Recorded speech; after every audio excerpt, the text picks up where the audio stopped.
Recording in progress. That means I need to put my posh voice on now. Okay.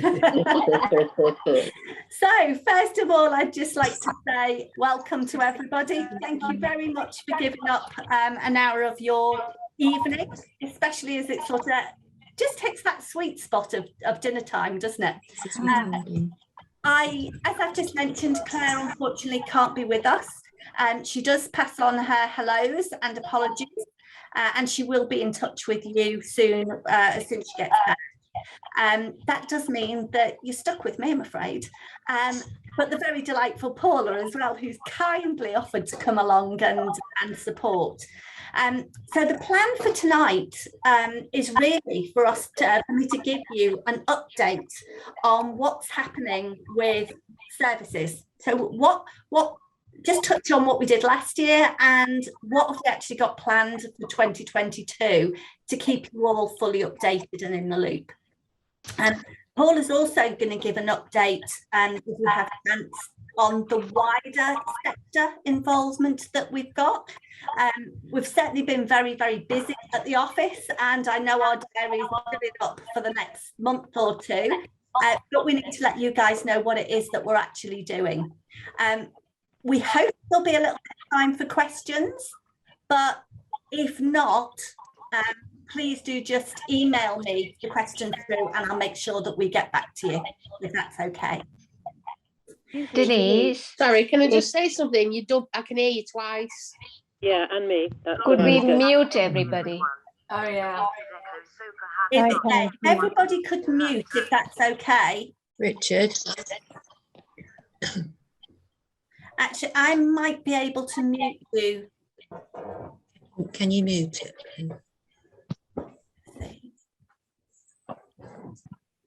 I think I might be able to do that for you, Linda. Let's see. See, that's better now. That's better. Sorry, just you could hear two of you sort of saying it and then it said it again. Is that better? Yeah. Yeah, it's fine. Yeah, it's better. Yes, thank you. Okay, lovely. What I had planned to do, which was great idea, but of course I can only say there's so many people on my screen. I wanted to just run through, because we're going to be sort of quite tight on time, just to let you know who was here in order of the telephone helpline and the email helpline. I'm not sure that's going to work. So what I'm going to do is just go through my list of people that are here as just so you know who is actually around. So myself and Paula, obviously. We have Lynn. Lynn runs the Glasgow Local Peer Support Group. Welcome, Lynn. Rachel, who runs our Manchester Local Support Group. We've got Keith, Sheila and Sue from the telephone helpline. We've got Lucy. Welcome back, Lucy. Hello. Lovely to see you again. Lucy, many of you will remember, used to be on our email helpline. She was one of the team members, and she's now joining us back as a volunteer, running the Kent, involved with the Kent local group. Is that right? Yeah, brilliant. Welcome, Lucy. Thank you. And now everybody's just shifted in order on my screen, just to confuse me. We also have Michelle from the telephone helpline team. Elizabeth, Veronica. Hello. Hello. Hi guys. Hi. Anjani, Anton, Jill, all from the telephone team, and Shiona. We have Simon and Lisa from the email team. I think I mentioned Linda is with us from the telephone team. If there's anybody that I've missed out, and we have Joe, as I said, Joe will be joining us to support ad hoc on the telephone team as well. I hope I haven't missed anybody out there, but the order keeps changing on me just to confuse matters. But welcome. Denise, That just echo one more that's come thing, back. please. Yes, there's echo because there are a lot of people who are not muted. So if Denise, if you can mute everybody, To mute everybody. that might make it easier. Yeah. Yeah, Denise, yeah, you I'll go can. in and mute everybody. So Yeah. you are now all going on to mute. Right. Thank you. Is that sounding any better? Yes. Yeah. Excellent. Okay. Right. So where did we want to cover? The first thing is really just to give an idea of what it was that we were up to last year, just for interest purposes. The helpline figures I'll start with. The telephone team last year dealt with 1,143 calls. They were ones that were actually dealt with. We got rid of the wrong numbers and that type of thing. So that meant it was a 22.7% increase on the previous year, and actually 50% increase on 2019. So it was actually getting quite busy at certain points last year. The email team, they dealt with 202 emails, and that was a 31% increase on the previous year. That year had actually, 2020 was about the same as 2019. So 31% increase overall on the emails. The highest volume of calls was actually about daily living, sort of mobility, tech, day-to-day issues. And the highest volume of emails, as we expected, was to do with research. But for both the telephone and email team, both of those were closely followed by people that were actually looking for emotional support in one way or another, be it a diagnosis or other times that they were impacted by their sight loss deterioration. So that was quite an increase that we'd actually seen over last year. Talk and support, we supported 24 people through the service last year. Again, some of those that we saw were looking for, you know, quite a lot of emotional support to get them through the period, not just to do with lockdowns and that type of thing, but generally struggling. Local groups, we had 12 local group meetings. They were all online last year. We are happy to say that we will be rolling some out face-to-face this year, and quite soon, in fact. I think our next Somerset meeting is due to be face-to-face. So that's sort of pretty much where we're at with last year. The local group facilitators, you will have all spoken with Mark recently. Mark Baxter joined our staff team in September last year. Others of you will know Mark quite well as a volunteer, both on the helpline and talk and support, where he is going to be supporting and growing the local groups. He's responsible for that, and that's going to be supported by Matt. So he'll be the first point of contact for the local group facilitators from a service delivery point of view. And he's also about to take over the talk and support service. Again, looking at supporting that, reviewing it and trying to grow the service. So he's got plans to be in touch with all of our talk and support volunteers soon. Again, that's going to be fully supported by me. So he will be your first point of call, but of course, I'm always available for anything as well. So what are our plans then for 2022? We've really got a busy year planned and quite a lot of exciting things going on. I hope you'll agree. So I'm going to run through them. And if you've got any questions, Paula, I am just checking and flicking between the screen and my notes. So if anybody does have any questions or raises a hand, will you just let me know? So if I'm not looking at the screen, I don't miss anybody. Yeah, I'm happy to, Denise, although I wonder whether, because of having to mute and unmute people, whether it's better if people ask their questions at the end and we unmute at the end. Is everybody happy with that? I think it might work better than me trying to flick people in and out of the meeting. That's brilliant. No problem at all. Thanks, Paula. Okay, so the first thing that we're really excited about is our work that we're doing on sorting out our conferences for this year. So we've got some dates for your diary. We are holding our professionals conference on Friday, the 8th of July, and our annual conference on Saturday, the 9th of July. So both of them are one-day events. And this year, based on feedback that we've received, we're actually going to run them as hybrid events. So they're going to be both in person, and that's going to be at the Burlington Hotel in Birmingham. For anybody that's not familiar with it, it's a lovely venue, and it's directly opposite the entrance to New Street Station. So very convenient. We're going to have plenty of people there based in the station to help and guide people over the tram tracks. There is a crossing, it's quite safe, over to the hotel, but it's a great location. But as well as being face-to-face, for anybody that's not able to make it, we will also be live streaming the event on the day. So hopefully people will be able to join live on the day in one form or another, and it gives people the opportunity to, to get really involved and ask questions and just, be a part of the event in a live setting. So we're hoping that we'll get plenty of people in attendance. We're working on the programme at the moment, but I can promise you there's going to be a really good mix of speakers at both events. We're going to use these conferences to launch our mental health and wellbeing portal, but I'm going to come back and tell you a little bit more about that in a minute. So that's our conferences. We've also got some local information days that are being run around the country. This year, we're aiming to run 5 of them.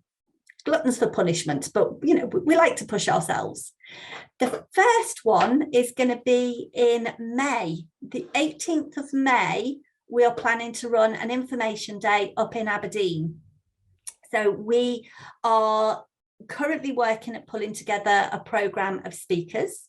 It will be a mix of medical information. So we're hoping to get one of the team from Edinburgh up to talk about their latest research.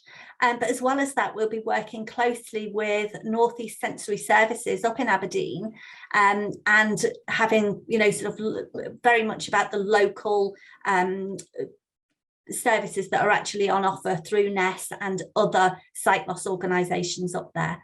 So if anybody's up in the area or you're speaking to anybody that is, please let them know. Our other events are going to be later on in the year. In September, we will have an information day in Bristol, in Oxford, in Manchester, and in Hull. So we are doing the rounds this year. We're trying to reach different parts of the country so more people than ever can actually come along face to face and meet others with the condition and have a chance to network, have a chance to hear firsthand from researchers what's going on and link locally with some of the services that are available. So that's our information days. For anybody who's also wanting to meet people with similar conditions, and we've had quite a number of requests recently on the helpline for this, another great opportunity is our local groups. We held our very first local group meeting in Kent yesterday. How did that go, Lucy? I assume you were there. Can you hear me? Can. Excellent.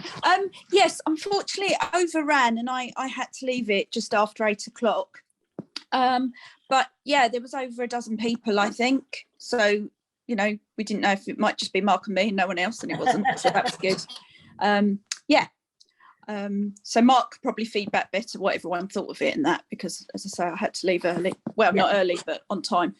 Yes, yeah. Oh, well, that's really good, and it's great to see a new group launch. So that's brilliant. Really good. Yeah, news. I wanted to have one here, so that's good to get things started. Yeah.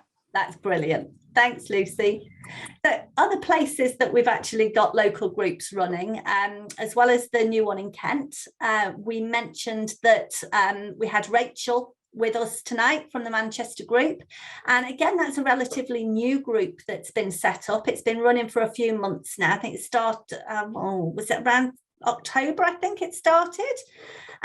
Again, they've got another meeting next month. Oh no, sorry, later this month on the Tuesday, the 22nd of February, I think it is. But they seem to be very well attended, and things are going well there, I believe. So we also have meetings booked over the coming months in Somerset, which, as I said, is our first face-to-face one, which is really exciting. Edinburgh, London, Hampshire, Oxford, Glasgow, and we are looking to start new groups later in the year in Cardiff, Belfast, Brighton and Berkshire. So there's a whole host of opportunities for people to get out there, start meeting other people that have got our conditions, just get that little bit of support, hear some great speakers, find out what's going on locally in the area, and different areas that people can get support. So please do, anybody that you're talking to, point them in the direction of the things that are going to, that they're going to help them, even if they're not ready to attend something now. It's good to know that these things are happening, so when they're ready, they'll know where to find out more information about them. So that's our local groups. So what's been happening with our online activity? Matt has been really excited working away at the webinars, which has been quite a new thing for us. The one thing that COVID has taught us is how to use Zoom, and everybody's got so used to doing it that the idea of not doing something online was just madness. So rather than just having meetings where it's sort of quite difficult, as you found yesterday, Lucy, to sort of stick to time, because we want everybody to have the chance to engage and have a chat and get involved. With our webinars, it's a really good opportunity to sit and listen to a specific speaker talk for a decent length of time about a particular subject, and then have the chance to have a Q&A at the end. So the webinars have been working really well. They've been going since August last year, and all bar 1 month, we've done them one a month. So they've covered a number of areas of research. They've covered the clinical trials process, which was really interesting.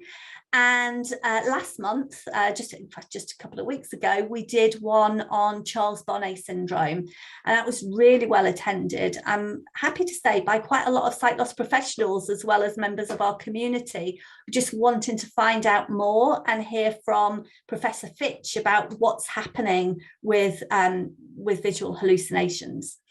So that's all of our webinars are recorded, and they're available to view online. So that's actually available online now, or you can link to it and go and have a look on our YouTube channel as well. So he's got some really good ideas for different webinars coming up over the next couple of months. So there's one about getting involved in sports. So we're doing something with British Blind Sport for that, and also access technology. So there's going to be a key one around that.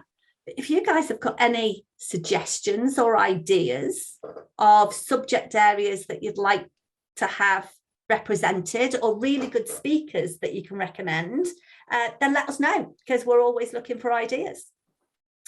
So that's the one there. So again, viewing live gives people the chance to actually ask questions through the chat forum.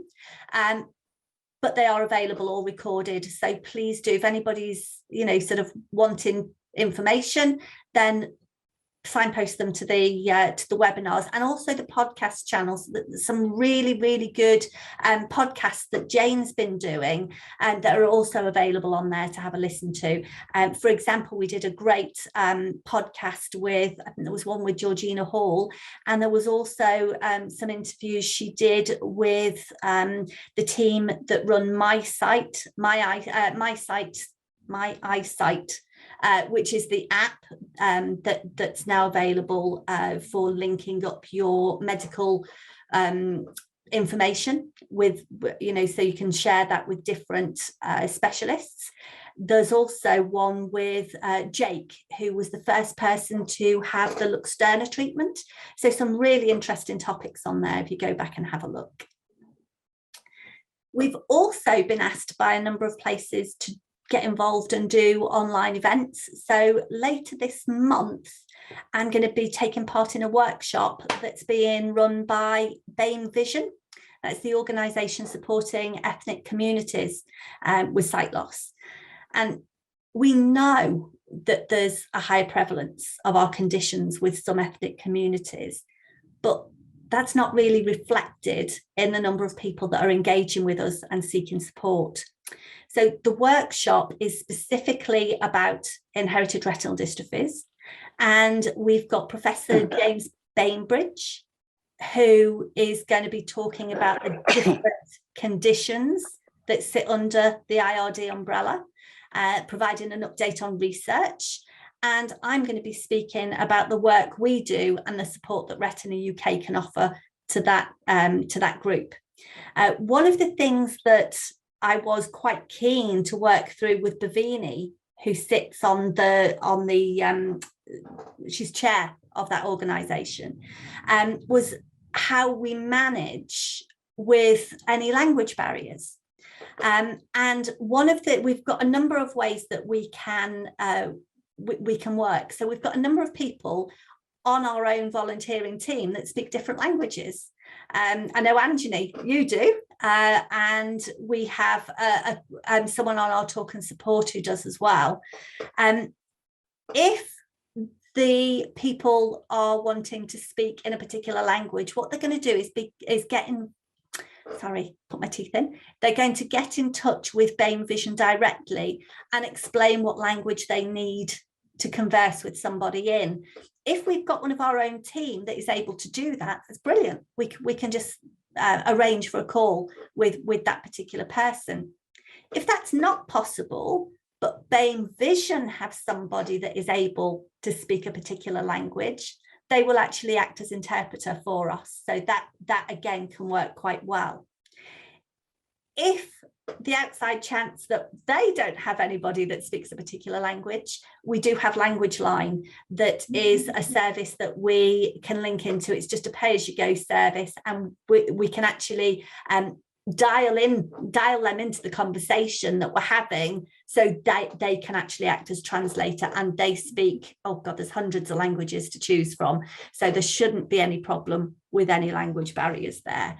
And just to try and engage and make sure that people are getting the support that they need.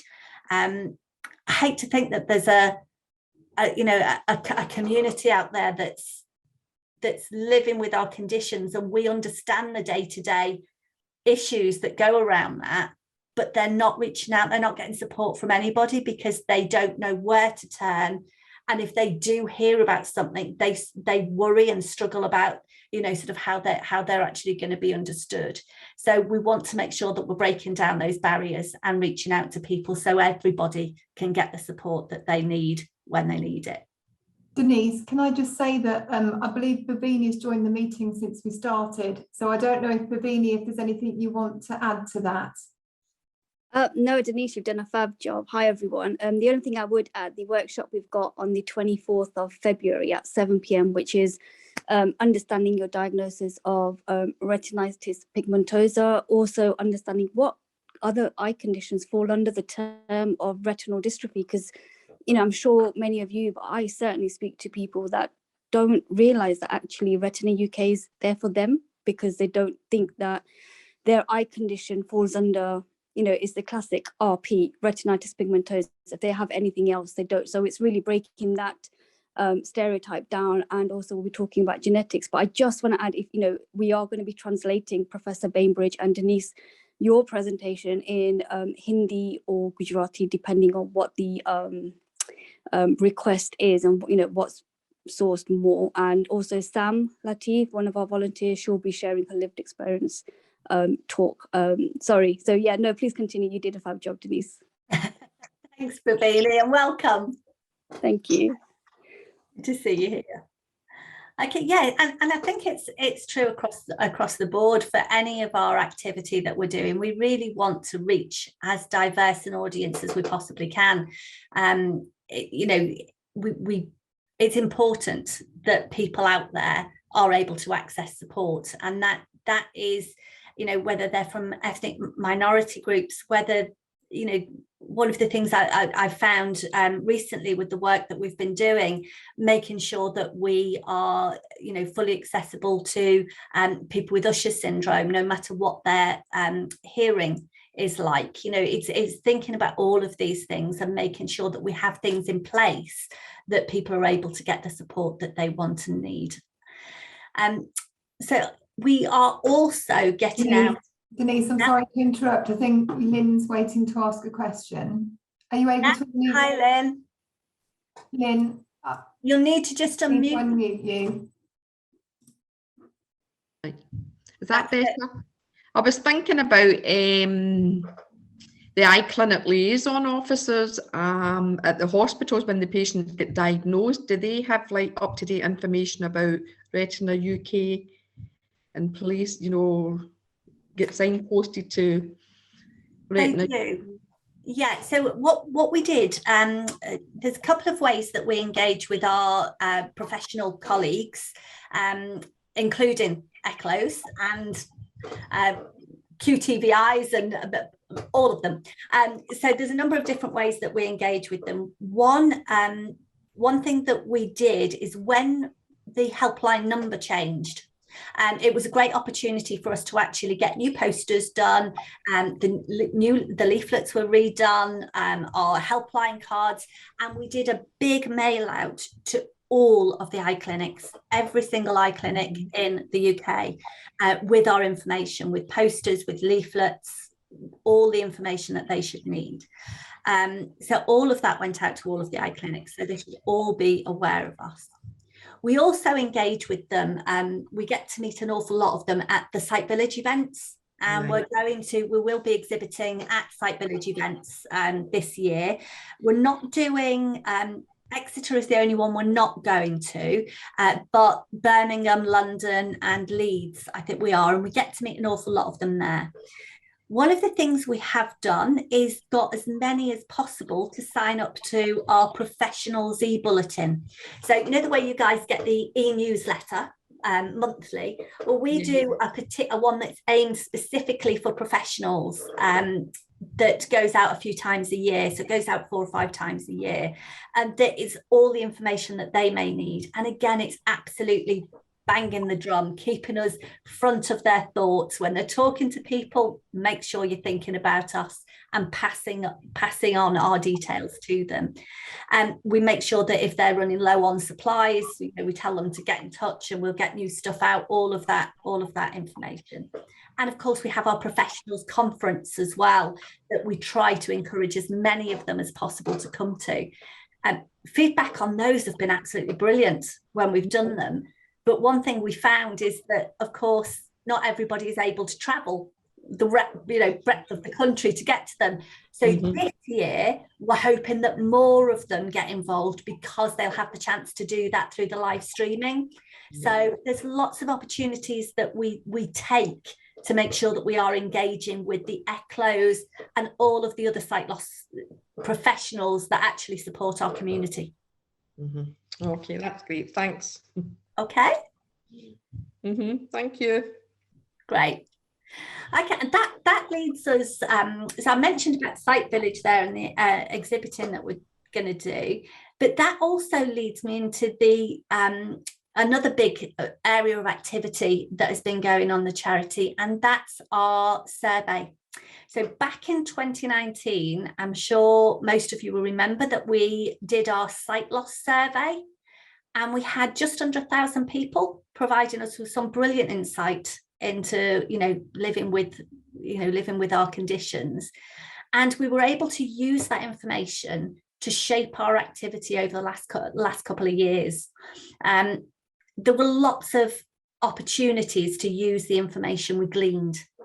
Having the facts and figures, the statistics that we were actually able to use really helped in securing funding, sort of using that with funders to show how strong our case was when we were putting in applications for grants for particular projects. That helped hugely. But there were 3 other areas that we really drew out of the of the survey that made such a massive difference to the activity we were involved in. The first thing was, you all know that the very first treatment for any of our conditions was developed back in, well, it's been developing for years, but it was actually developed and successful in United States and then in Europe for use through the health services. There was no guarantee that it was going to be passed and approved by NICE for use with the for use on the NHS here. And Retina UK played a key role as the voice of our community in providing information and statistics to show the impact that living with an IRD has on daily life. And the information that we were able to gather from that survey played an important part in making sure that NICE actually approved Luxturna for use on the NHS. So that, you know, without the number of people completing the survey for us to actually have some good, significant data to draw on, that, you know, we don't know whether that would have been such a successful outcome. We also found through the survey that 43% of our community told us that they weren't aware of genetic testing and whether it was available to them. And that's a huge amount of our community that weren't aware of something that could make a genuine difference to them. So we launched our Unlock Genetics website, and that was launched directly to inform and empower our community to make a decision on whether that was a right choice for their family. We're not saying everybody should have it. It's about providing information in clear, easy to understand terms, you know, looking at the pros and cons, you know, the good and the bad and the indifferent, and is it the right choice for you? But without the information, people were missing out on the opportunities that would actually come along with genetic testing and or genetic counselling. So that was a direct result, that project, of the response to the survey. And another big area is that it didn't come as a surprise to us, but again, having the data to back up the information, we asked about the emotional impact of sight loss on our community, and there were only 8% of people said that they hadn't experienced some form of emotional or psychological impact.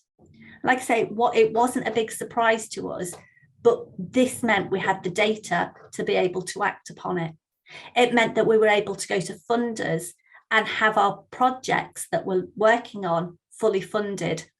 So what we're doing is, well, you know that we created the wellbeing modules for you guys to support your emotional well-being while you've got to look after yourself before you can look after other people. So we wanted to make sure that, you know, we were doing things right from the ground up. And we are also working on phase 2 of the project, which is producing online modules for our community. So we're just taking it now to the next stage. Again, because we had the data that we were able to feed into the funders, we were able to get this project fully funded, and we're really excited about it. There's a lot of work. It's early days, but there's a lot of work going on. So what I'd say is our 2022 survey, it's a tracking survey, so a lot of the questions are going to be very similar. They're going to be the same questions, a couple of extras that we've put in there. That's going to enable us to see how things are changing, how the landscape's changing, what impact Retina UK are actually having. So it's a really good measure for ourselves to be able to hold ourselves against. But it's a great opportunity for individuals to actually have their say. So we really want to have as many people as possible that are living with our conditions to complete this survey. We definitely want to reach a more diverse section of the community as well, because, you know, one of the things we did notice when we were looking at the results last time is that you know, it wasn't a very diverse group that were responding. So we do want to reach far and wide. The survey is actually due to launch in March. I think, is it the 18th of March, Paula? Yes, it will go out with Look Forward. Yeah, so that's going to be going out with Look Forward. People will have the opportunity to complete it online. They can request a paper copy of the survey, or if they want some help completing the survey, they can call the office and we'll book. If we can't do it there and then, because it takes about 20 minutes to half an hour to do, then we will book a call back with them. So someone will actually give them a call back and we will help them to complete the survey confidentially. And we'll literally be putting stuff into the Survey Monkey as we're speaking to them and capturing their information. So there'll be lots of opportunities to do that. So what I would say is, really, please, you make sure you guys all complete it, but everybody that you're speaking to, please encourage them to complete it as well, because it really does make a difference to the work we do, both internally, but also in the wider sector as well. So please share. That just to let you know, sorry, that will be open for 6 weeks. The survey is going to be open until for 6 weeks, and I think that means it's closing on around the 29th of April, 28th, 29th, something like that. And the last thing that I just want to touch on with you is our mental health project, is phase 2. So we've always known that the impact of our conditions on people's mental well-being, can be considerable, and it can hit at any time. It could be, it could just be the fear of the future, that RP or one of our conditions is in the family, it runs in the family, and just the fear of, am I going to be diagnosed with a condition? It could be, the point of diagnosis, but it could also be any point in the future, any point throughout that sight loss journey when deterioration actually impacts somebody's daily life. It can be big things. It can be things like losing a driving license, or work being affected, or mobility, or it could actually be a build-up of lots and lots of smaller things, more bumps and bruises, close misses, embarrassing situations, some things that people have said, that just don't sit right. It can be anything. And the one thing that it isn't is surprising, how anybody, sort of, whether it's the healthcare professionals or anyone else, can think that when you have an appointment that it's only about your eyes and not the whole you, which very much includes the the emotional well-being. That's madness. Everything is affected. So we wanted to make sure that we had something that we could provide for our community that was going to help to normalize the conversation around mental health. If we can normalize the conversation and make sure that people are talking about how they're feeling at each point, the same as they talk about their eyes, then hopefully it will enable people to be more open to taking up practical and physical adaptations when they need it as well. So we're working once again with the team at Arthur Ellis, the ones that pulled together the modules that for you guys. We're working with them to develop accessible modules that are going to be online. They're going to enable people to work through these either on their own. We don't want to discourage people. If they're only ready to do that by themselves, that's fine. But they'll also be offered the support of a trained volunteer to guide them through them, if that's something that they're keen on as well. The modules are going to be in different stages. So there's going to be modules there for people that are at the anticipation stage. They're scared about the future.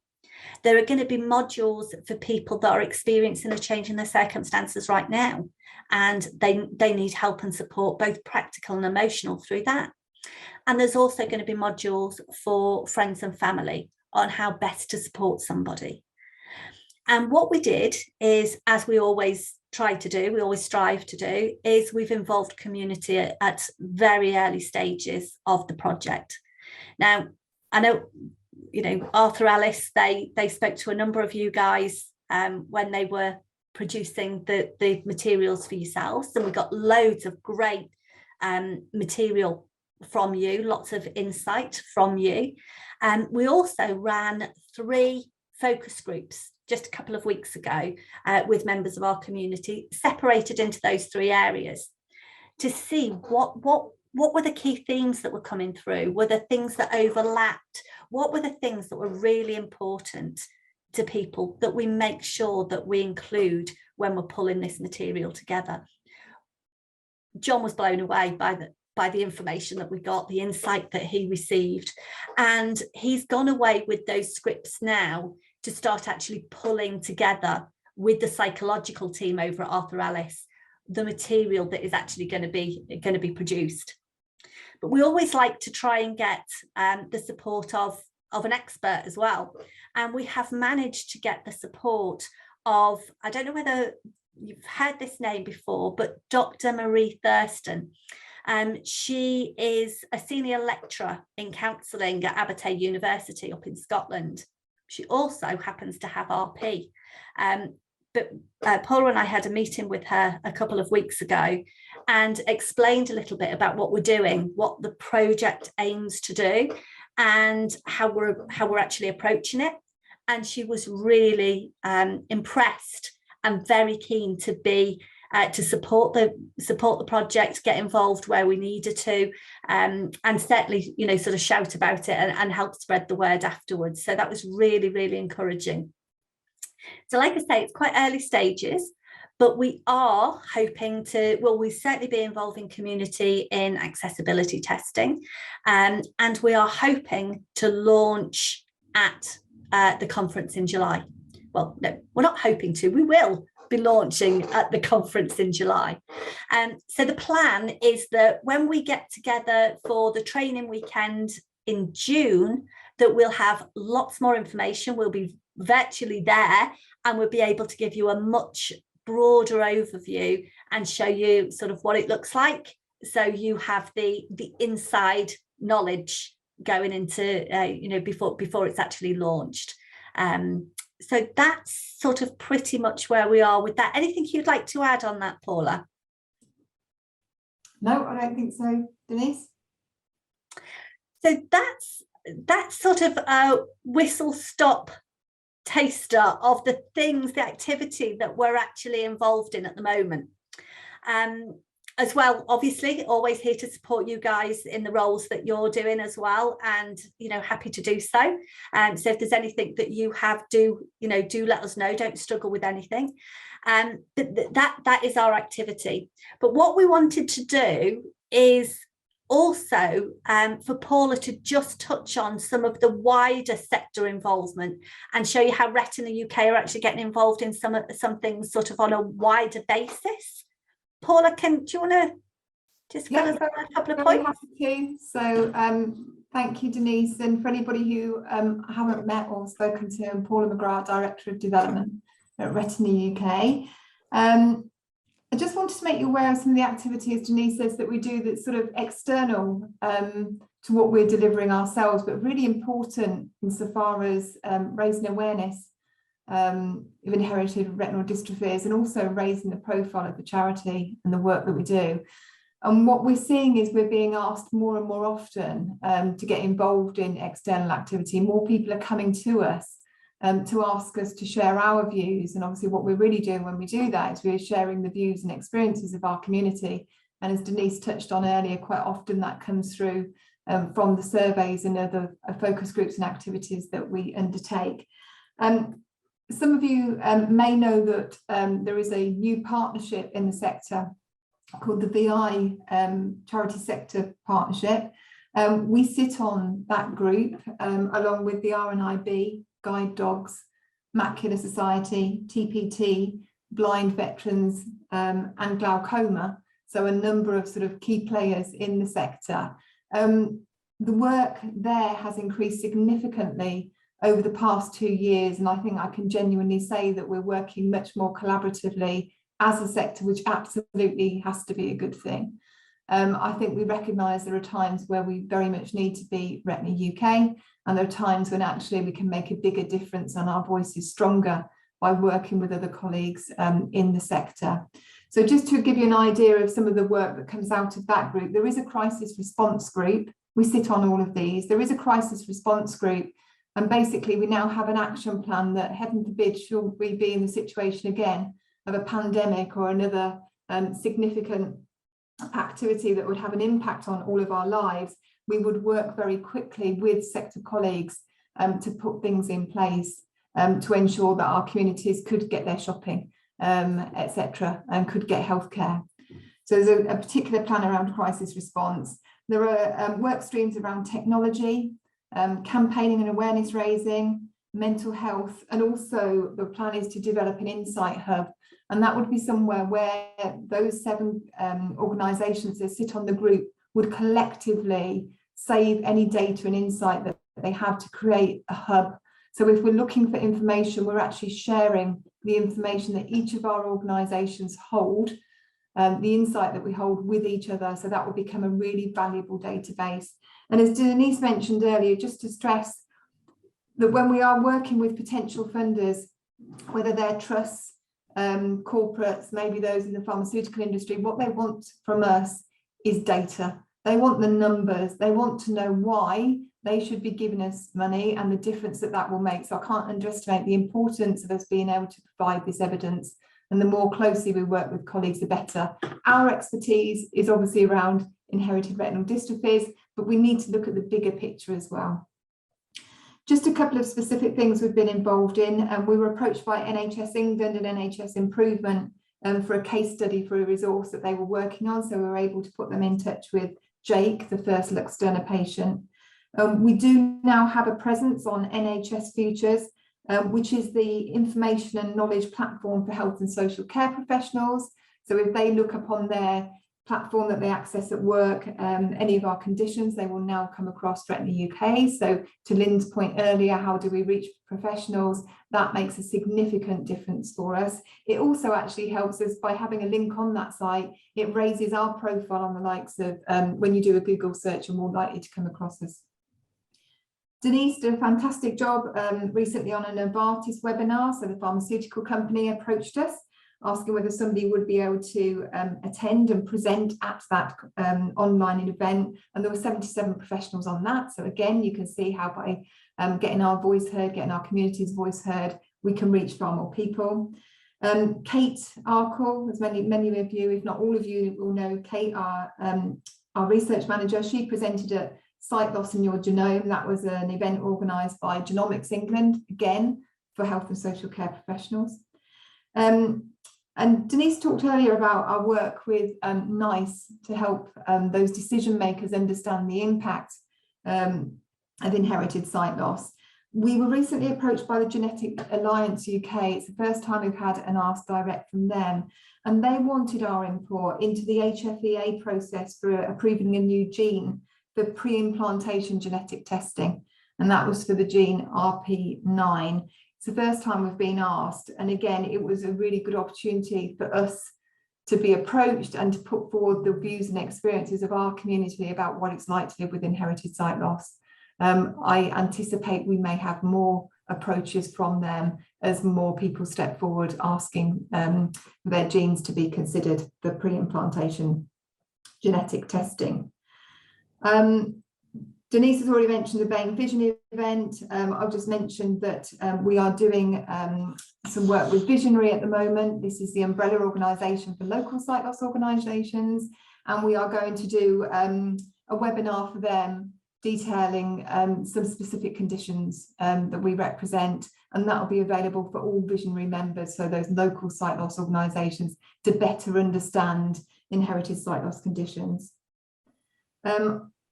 Also, Denise is filming, I think, on Thursday this week. She hasn't mentioned this one. We're approached by Santen, another pharmaceutical industry partner who have sponsored this year's sight loss survey, actually. Denise is going to do a little series of short films about the impact that inherited sight loss has on people's mental health. Again, we're being approached, we're being asked, And, you know, that is because we are now seen as the expert and the leading authority on these conditions. And I think that's something that you guys should all be really proud of as well, that we are getting people coming to us as the expert, which is where we want to be to make our voice heard. And I'm spending a couple of days at the University of Birmingham, which will be very interesting because I'm actually going to support the Mathematical and Computer Science department. So people that tick very, very differently to me, I think. But what they're really keen to do, they're working on health-related research, including RP. And what they want to do is to understand how they should be involving people like us in their work. So actually, they're very much number crunchers. They're working with data, they're working with numbers, they're very mathematically minded. What they don't always do is think about the patient, who they're advocating for. And actually, I'm going in to talk to them about how they can involve communities in that work. And again, really nice to be asked. And just to mention, we do quite often get an honorarium for this work. So quite often we do get paid to do this. Charity gets income from the likes of Denise, myself, Tina, another colleague going out and delivering this activity. And then very briefly, because I know we want some time for questions, little update from the fundraising team. Deborah is currently recruiting for an individual giving manager. And many of you may know Alice. Sadly, Alice is leaving us in a couple of weeks. She's moving on to pastures new.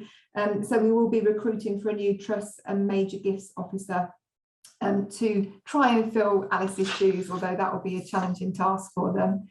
If any of you are interested in events fundraising, Simon is currently looking for folk to get involved in all kinds of things, including the London Marathon. So if you want to set yourself a challenge for next year, or you know anybody else who might be interested, do let us know. I'm sure Claire or Denise or myself will point you in Simon's direction. Obviously, the information is all on our website as well, so have a little look there or point your friends and family there. And Deborah just asked me to mention, we're really looking to grow our income from support from businesses. We did quite well last year with income from corporates. So if your workplace has a charity of the year, or one somebody in your family does, or you're keen to do fundraising at work, again, let the team know, and they'll be very happy to support. So that's a whistle-stop tour, but as I say, I'm really conscious of time and the need to open up the floor for questions. So we'll go to questions, shall we, Denise? That sounds good.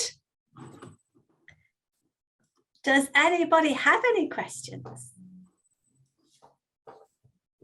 Yeah, I've got two. Go on. Is that right? So it's Rachel from Hi, Manchester Rachel.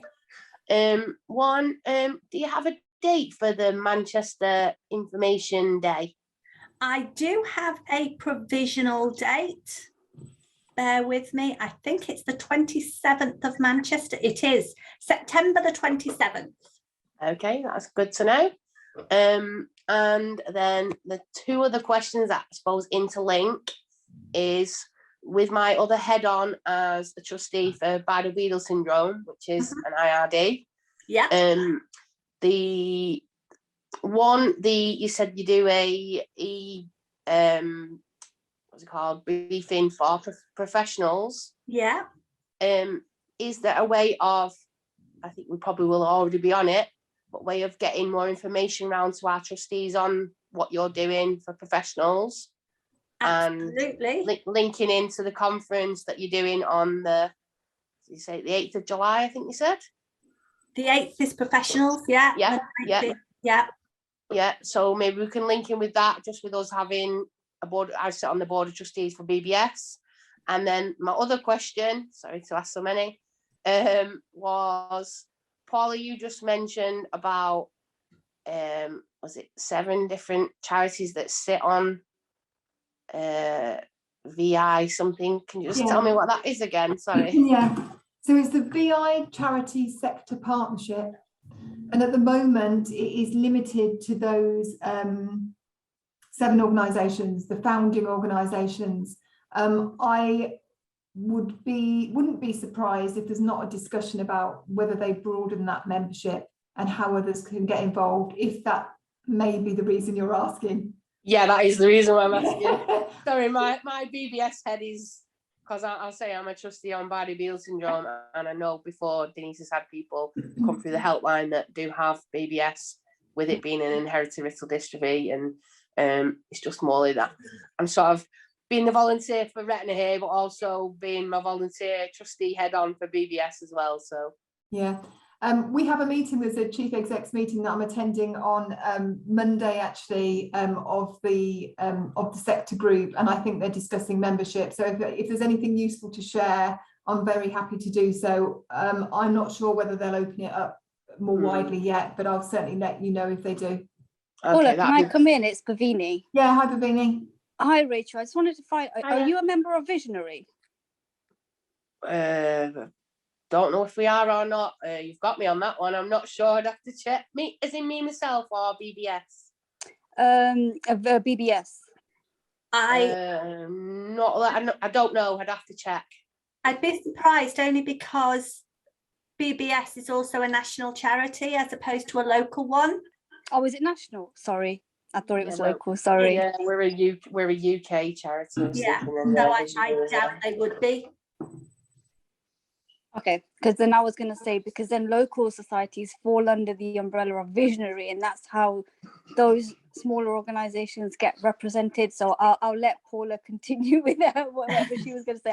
I'm just putting in now. Sorry. So would that, just asking a question off that then, would places like my local sight loss charity, so Wallview Houses, who is Stockport, would they supposedly come under that Visionary umbrella?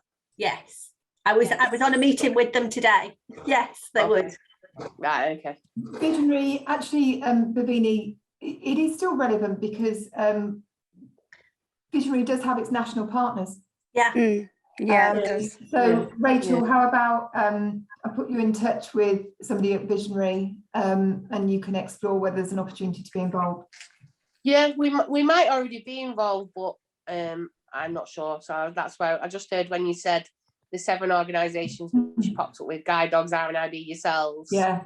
That my ears picked up a little bit. So that's all. Brilliant. But yeah, the more partnership working, the better. The more networking, the more awareness raising. However we can support each other is the better, I think. Couldn't agree more. Thanks, Rachel. Anybody else got any questions?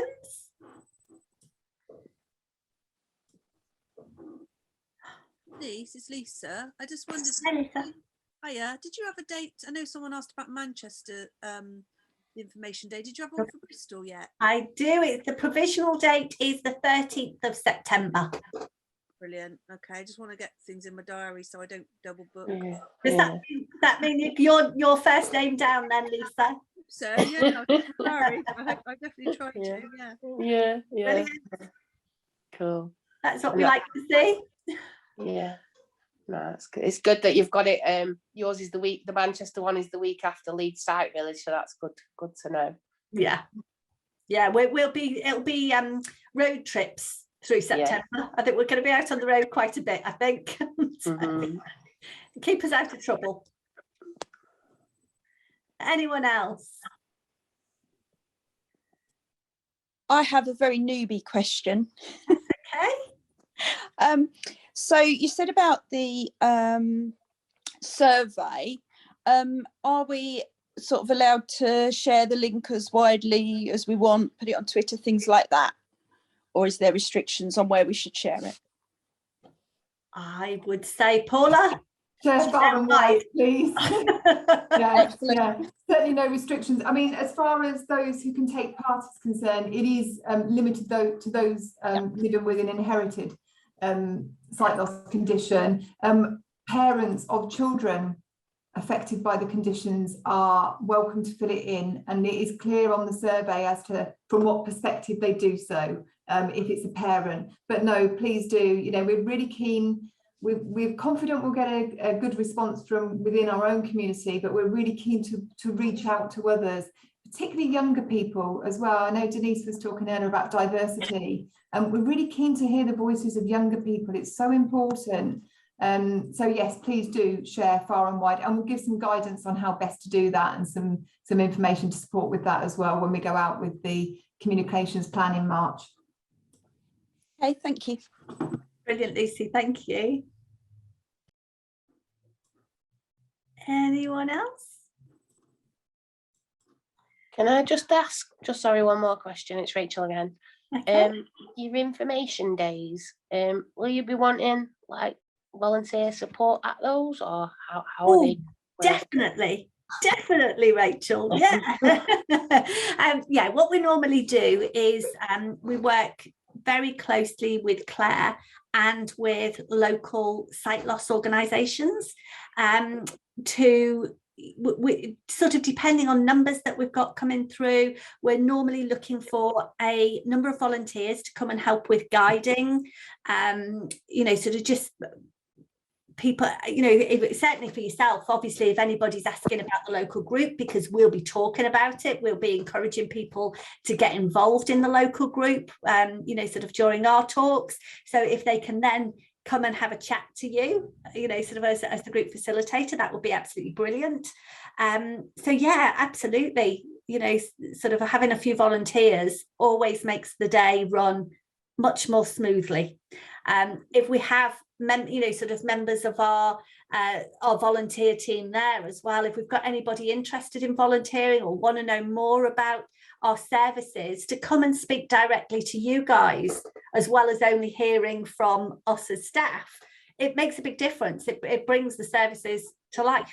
So the more that you guys can get involved with all of this, then the better experience for those that are coming along. That's really good to hear, because we, like you mentioned earlier on, we've got our Manchester local group on the 22nd, and we have actually got Henshaw Society for the Blind coming, giving a talk, so they will probably be interlinks within that, won't we, within the Manchester area? So yeah, well, what we try and do is it all depends. The reason that I'm being a little bit cagey at the moment is certainly not on purpose. It's all down to the venues we're able to secure. So obviously within budget and everything, we look at what venue we can have. We want a venue that will fit a good number of people, because we don't want to limit, and turn people away. If we can find a venue that has that and space for exhibitors, then that's what we like to do. We do try and have a mix of some maybe corporate exhibitors, some sort of a tech company that's interested in coming along and showing their wares, but certainly local sight loss organisations that can talk a little bit about what they do. Because the one thing that matters is that we are supporting the people that need help, and we know that we are the specialists in the inherited retinal dystrophy aspect of it. But on the ground, day-to-day practical help is the local sight loss organisations, and it's important that we work closely with them. We're not in competition. We work closely together to make sure that people get the support that they need from all of the different places. So yeah, absolutely, we'll certainly be involving Henshaw's. Again, I was on a meeting. Mark was on the meeting from Henshaw's today. So we work, we do collaborate very closely with our partners. We'll be doing the same in Hull, and the same when we go down to Bristol. So, but a lot of it depends. Numbers we can have depends on the venue we can get for what money. Right. Okay. Well, if you want any help with the Manchester one, you know where I am. So. If you've got any suggestions for a really good venue, I'd love to hear them. I'll put my thinking caps on, because there's plenty of venues. Brilliant. Jill's got a question, Denise. Denise, yeah. It's Jill. I hope that you're going to put all these dates. I'm getting quite muddled with all the things that are going on. And sometimes on the telephone helpline, it's quite hard to try and, well, it's impossible to try and remember if somebody's in a local area, whether there's anything going on. I think that's a really key point, Jill. And the one thing I would say is the best thing I can ask every one of you to do, whether that's on the helplines, talk and support, or local groups, is if you can encourage people to sign up to receive our information. If they can accept it by email, that's brilliant, because it means they get the monthly email bulletin.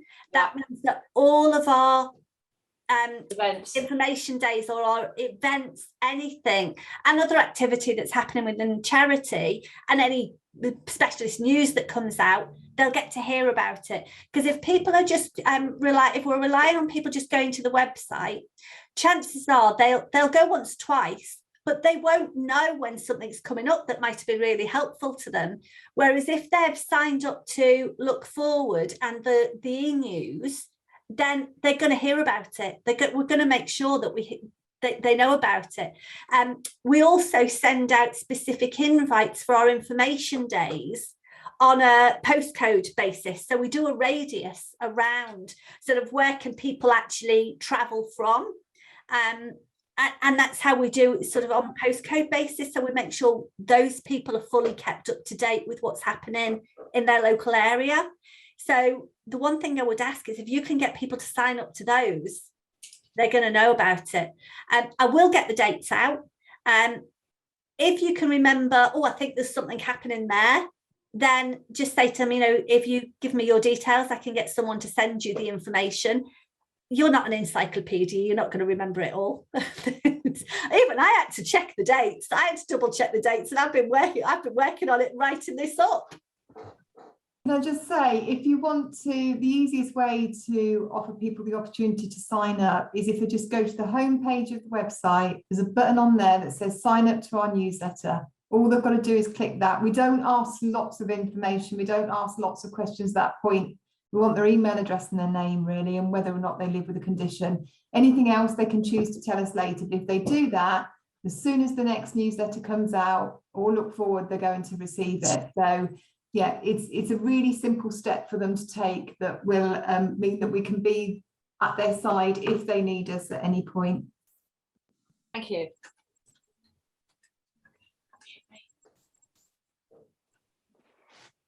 I can't see any more hands, Denise. Or okay, I'm conscious that the time is just gone 8:05.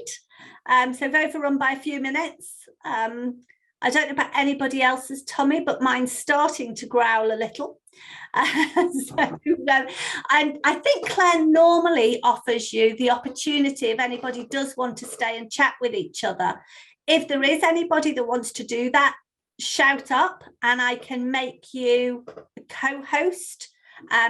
So you can actually stay on, and me ending my call won't end the whole meeting for you. So if anybody does want to stay on and chat, just shout up. Other than that, thank you so much. I'm really glad I've been able to come along. It's been a while since I've been to one of these meetings. So lovely to see you all. Thanks for giving up your time. Thanks for your support, Paula. no, thank you, and thank you everybody for the difference that you make. It really is appreciated. Definitely helpful. Oh, thank you. I will be in touch, Michelle. I'll be in touch with you tomorrow, and I'll follow up on those points that you asked about conference. I'll drop you an email, Rachel. Okay, that's great. Thank you ever so much for both of you. Great. Thanks very much, guys. Have a good evening. Thank you. Thanks, everyone. Bye. Bye. Thanks. Take care. Bye-bye. Bye. Bye. Thank you. Bye. Bye.